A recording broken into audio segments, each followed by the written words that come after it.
Hello बच्चों। तो एक बार फिर से आप लोग के सामने आज की टॉपिक है कुछ इस तरीके से कि हम आज सभी फार्मूलों को एक साथ एक जगह रखने जा रहे हैं और इसके बाद मैं आपको बताऊंगा कि कौन से ऐसे जो है फिजिकल क्वांटिटीज़ हैं जो टेम्परेचर डिपेंडेंट हैं और कौन से इंडिपेंडेंट हैं। तो चलिए शुरू करते हैं कि कैसे जो है आप जितनी फिजिकल क्वांटिटीज इनके फार्मूले याद करेंगे। तो शुरू करते हैं हम सबसे पहले परसेंटेज से। ठीक, आपने परसेंटेज में 3 फार्मूले पढ़े हैं।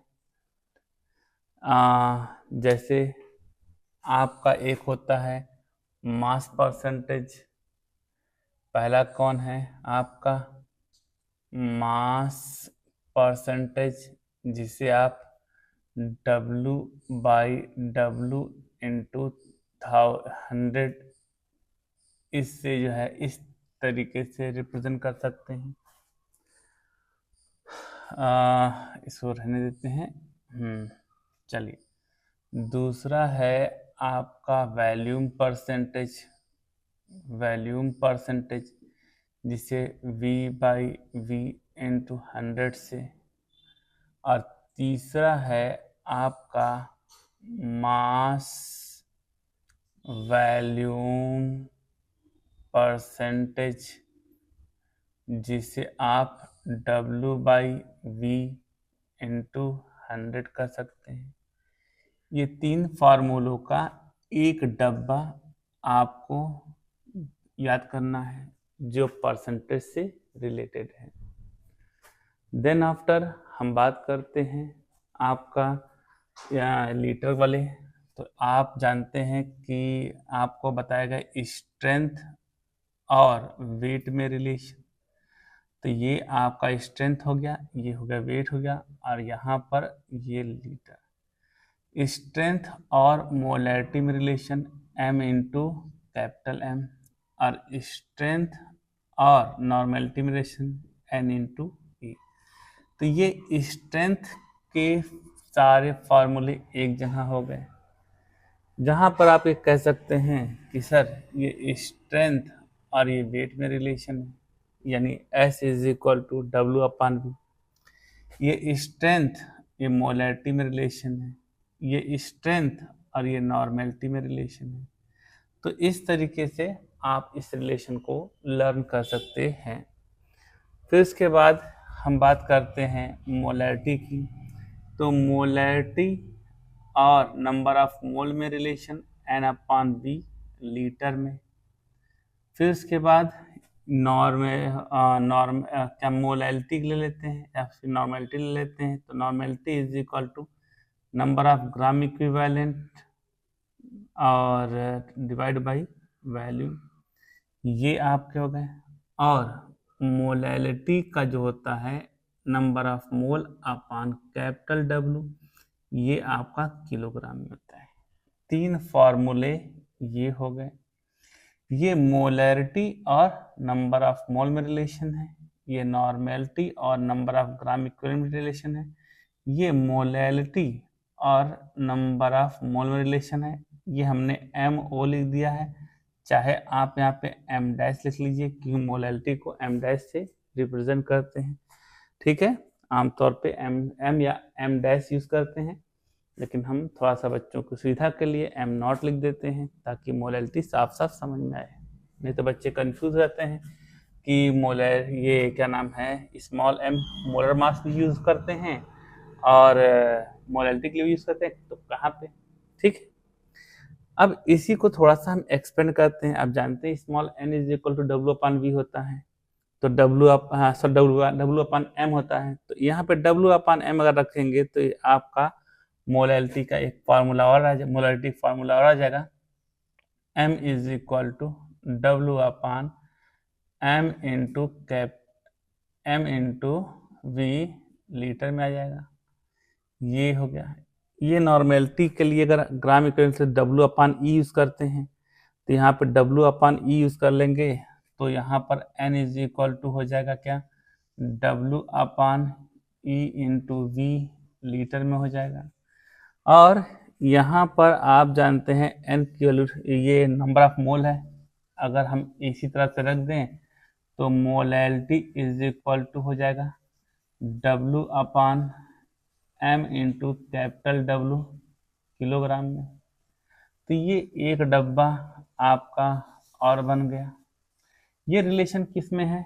ये मोलैरिटी और वेट में रिलेशन है।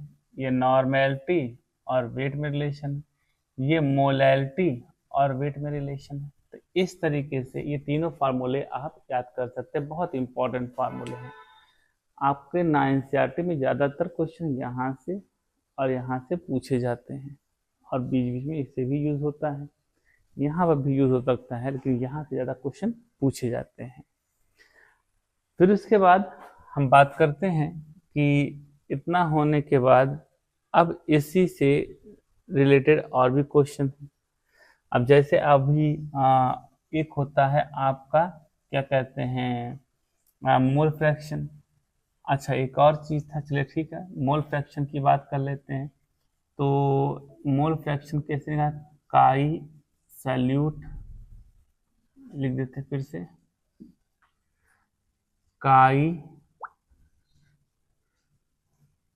काई solute is equal to n upon n plus capital N, small n plus capital N। फिर उसके बाद यहाँ chi solvent is equal to capital N upon n plus capital N। और एक इम्पॉर्टेंट फार्मूला और है, chi solute plus chi solvent is equal to 1। ये तीन फार्मूले और आपके लिए हो गए। ये आपके मोल फ्रैक्शन से रिलेटेड क्वेश्चंस हो गए, सॉरी न्यूमेरिकल्स हो गए, क्या फार्मूले हो गए, ठीक है। तो इस तरीके से आपने देखा कि ये आपके मोल फ्रैक्शन के हो गए। इसके बाद मेरे पास कुछ और भी है जो आपको देना है। फॉर एग्जांपल आपका एक होता है ppm कॉन्सेंट्रेशन होता है। तो ppm कॉन्सेंट्रेशन के लिए मैं लिख देता हूँ, तो ppm कॉन्सेंट्रेशन, ठीक है। तो ppm कॉन्सेंट्रेशन के लिए ये फार्मूला होता है mass of solute upon mass of solution और 10⁶। ये आपका ग्राम में होगा, ये भी आपका ग्राम में होगा। और अगर आपका वॉल्यूम दिया रहे तो भी निकाल सकते हैं ppm कॉन्सेंट्रेशन। तो यहाँ पर आपका हो जाएगा क्या, वॉल्यूम ऑफ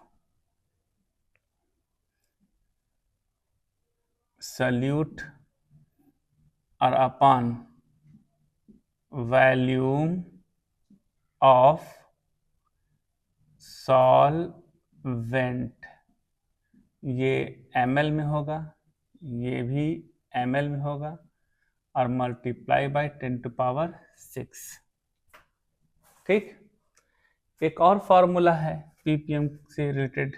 अगर मान लीजिए ppm कॉन्सेंट्रेशन है, तो आपका जो है लिख सकते हैं मास ऑफ सॉल्यूट, ये मिलीग्राम में होता है, अपान वॉल्यूम ऑफ सॉल्यूशन, ये लीटर में होता है। तो ये आपके तीन जो है फॉर्मूले यहाँ से हैं ppm के, यानी ppm कॉन्सेंट्रेशन के बताने के लिए ये तीन फॉर्मूले हो गए। फिर उसके बाद आपका जो है कुछ और भी रिलेशन है, जैसे आपका नॉर्मेलिटी और डेंसिटी में रिलेशन है। अभी पहले 2-4 रिलेशन इससे भी रिलेशन है, वो बता लेते हैं, ठीक है। तो नंबर ऑफ ग्राम मोल, ये जीएम बोले तो ग्राम मोल है, ठीक है। पूरा लिख देते हैं, कंफ्यूजन ना हो आपको। ग्राम मोल निकालने का फॉर्मूला W/M होता है। इस ग्राम मोल को मिली मोल में बदलना है तो आप इसे 1000 से मल्टीप्लाई कर दें। आपको पता है कि 1 ग्राम 1000 मिलीग्राम के बराबर होता है। तो यहाँ पर ये कह सकते हैं कि नंबर ऑफ मिली मोल्स अगर निकालने हैं तो W/M इंटू 1000 ये हो गया। फिर इसके बाद एक फार्मूला और आपने पढ़ा होगा, number of gram mole is equal to M into V litre में होता है।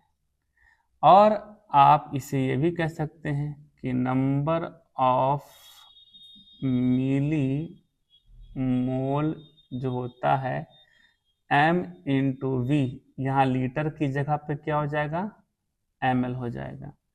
तो ये आपके 4 फार्मूले ग्राम मोल और मिली मोल के हो गए, ठीक। इस तरीके से हमें इतने फार्मूले में, अगर आपको और डिटेल चाहिए तो आप प्रीवियस लेक्चर में जाएंगे, ये सारे फार्मूले आपको मिलेंगे अलग अलग तरीके से, एक टॉपिक के अंदर मिलेंगे, ठीक है। तो इस तरीके से आप निकाल सकते हैं। देन आफ्टर आपका हम बात कर लेते हैं ग्राम इक्विवेलेंट और मिली इक्विवेलेंट की बात कर लेते हैं। तो इसी तरीके से 4 फार्मूले और आएंगे आपके सामने। तो नंबर ऑफ ग्राम इक्विवेलेंट, ठीक है। तो ये आपका हो जाएगा W/E हो जाएगा। और अगर नंबर ऑफ मिली इक्विवेलेंट निकालते हैं, तो आपको पता है W/E इंटू 1000 हो जाएगा।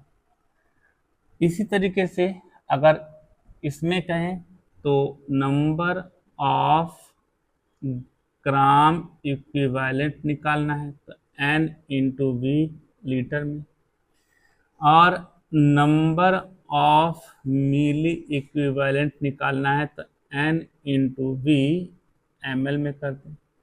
ये 4 फार्मूले ग्राम इक्विवेलेंट और मिली इक्विवेलेंट के लिए हो गए। एक डब्बा ये हो गया। तो यहाँ पर अगर आप देखेंगे तो अगर इसमें मैं कहूँगा किसमें रिलेशन है तो ग्राम, नंबर ऑफ ग्राम मोल और वेट में, मिली मोल और वेट में रिलेशन है, ग्राम मोल और मोलैरिटी में रिलेशन हो गया, मिली मोल और मोलैरिटी में रिलेशन हो गया, ग्राम इक्विवेलेंट और वेट में रिलेशन हो गया, मिली इक्विवेलेंट वेट में रिलेशन हो गया, ग्राम इक्विवेलेंट नॉर्मेलिटी में रिलेशन, मिली इक्विवेलेंट और नॉर्मेलिटी में रिलेशन हो गया।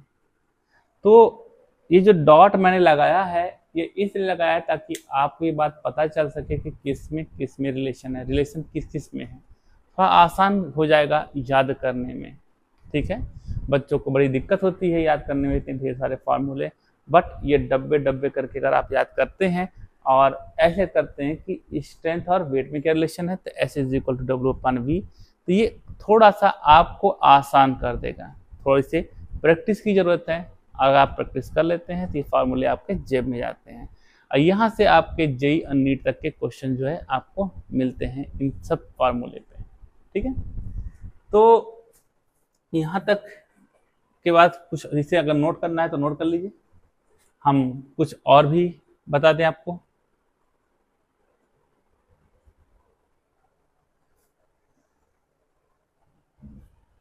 चलिए,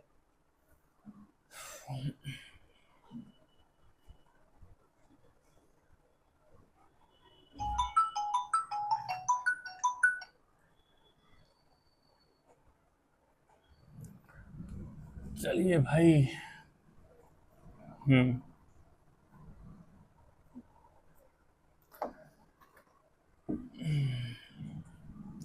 तो यहाँ तक तो हम आपसे बात कर लिए हैं। अब इसके बाद कुछ छोटे छोटे और फॉर्मूले हैं जिन्हें हमें बताना है। चलिए, तो सबसे पहले मैं आपको बात कर लेता हूँ नॉर्मेलिटी इक्वेशन पर।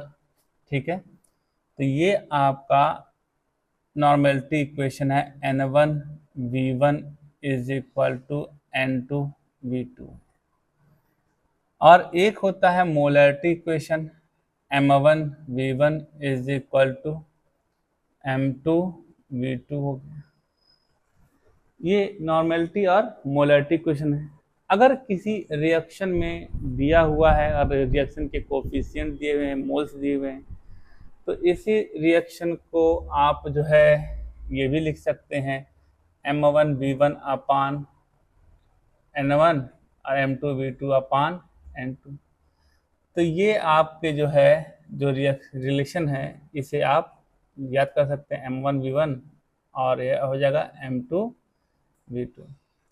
अलग से लिख देते हैं यहाँ पर, और क्या कहते हैं m1v1 is equal to m2v2 और अपान n1 और ये अपान n2। ये आपके एक डब्बे याद कर लीजिएगा। देन आफ्टर आपके होता है एक नॉर्मेलिटी और डेंसिटी में रिलेशन। तो यहाँ पे हो गया नॉर्मेलिटी और डेंसिटी में रिलेशन। तो n is equal to 10dx upon E. ठीक, और मोलैरिटी और डेंसिटी में रिलेशन 10dx अपान m।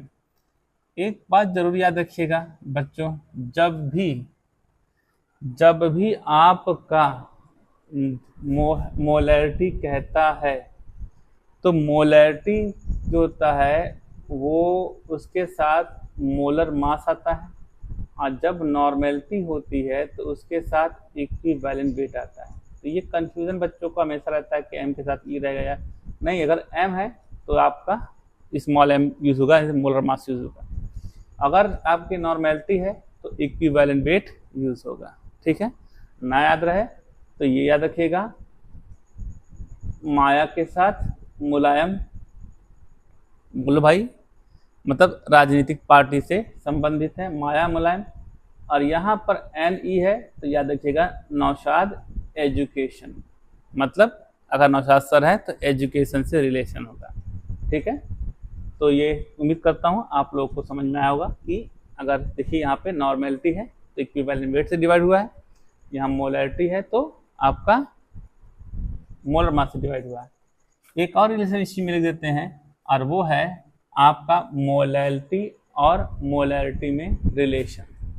तो मोलैरिटी और मोलैरिटी में रिलेशन क्या है, 1 upon m dash is equal to d upon m और माइनस m अपान 1000। ये आपका रिलेशन हो गया किसमें, ये रिलेशन हो गया आपका मोलैरिटी और मोलैरिटी में। तो ये आपका हो गया मोलैरिटी और ये रहा मोलैरिटी। नाम में बड़ा कंफ्यूजन हो रहा है हमको यार, बड़े ही मिस्टेकन हो रहे हैं। तो ये आपका हो गया मोलैरिटी और मोलैरिटी में रिलेशन हो गया। यहाँ पे थोड़ा सा इसकी जो है ये देखना पड़ता है कि ये क्या है। यहाँ लिख देता हूँ where d is equal to density of solution,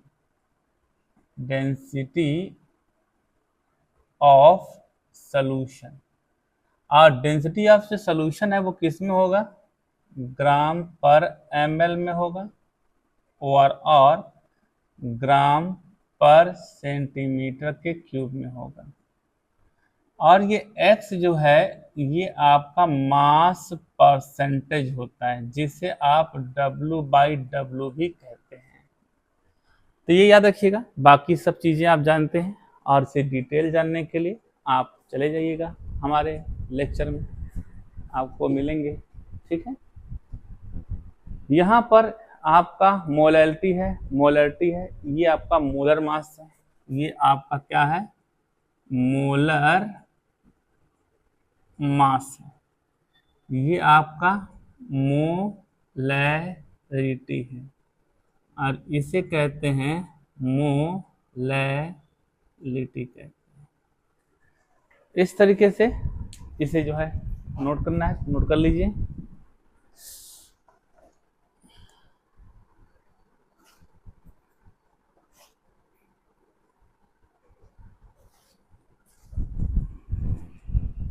चलिए, तो यहां तक होने के बाद कुछ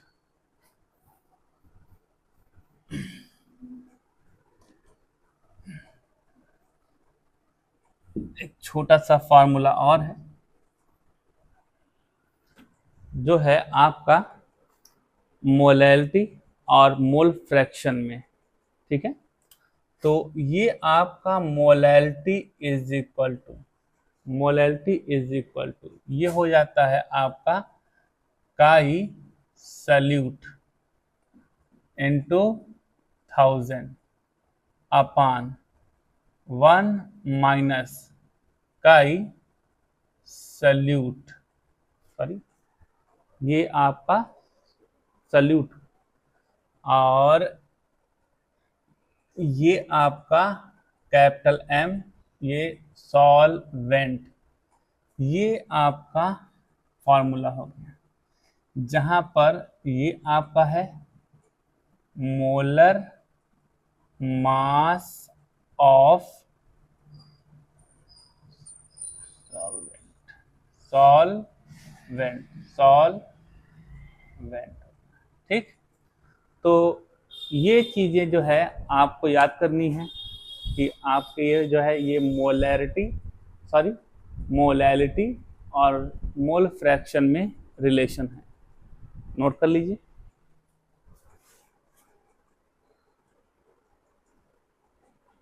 ओके, चलिए, तो इतना होने के बाद अब यहाँ पर आपका एक टॉपिक है कि कौन कौन से जो है फिजिकल क्वांटिटीज टेम्परेचर डिपेंडेंट है और कौन कौन से इंडिपेंडेंट है, वो हम नेक्स्ट लेक्चर में आपको बताते हैं।